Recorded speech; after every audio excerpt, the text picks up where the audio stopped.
AITAH for holding my mom responsible for my child's death? Before we go any further, I'm currently in therapy for this. Last year, my 9-month-old baby boy Atticus died. We were hit by another vehicle at high speed, rolled several times, and ended up crunched up against a support beam under an overpass. I had to be cut out of the car. I was unconscious, had brain swelling and some other injuries. When I woke from the medically induced coma several days later, I was informed my baby boy had died at the scene. And then I was arrested for causing the death of my son. Upon investigation, it was discovered the straps of his car seat had not been properly tightened and my boy was not properly secured. Had he been, he might have lived.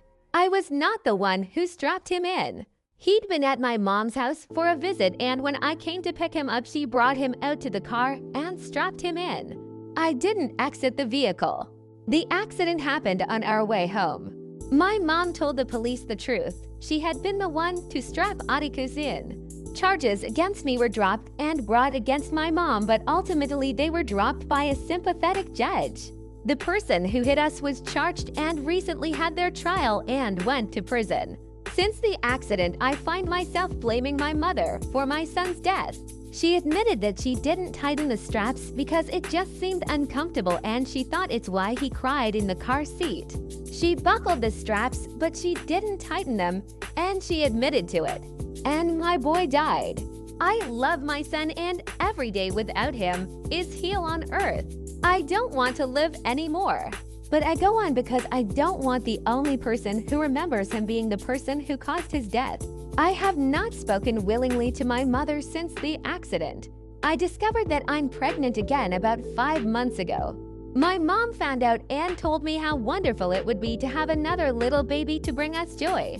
I informed her that she would never be allowed to be around my daughter because her willful negligence, assisted in my little boy's death.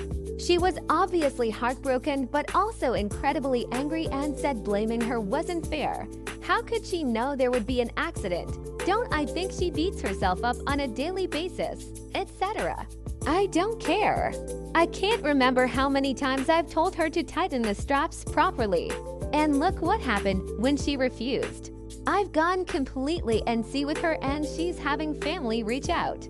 But the moment that did it for me was when she had the clergy who did my son's funeral come to my house to preach forgiveness. The consensus among those reaching out is that I'm awful and wrong for blaming her. I'm here for opinions. Thank you.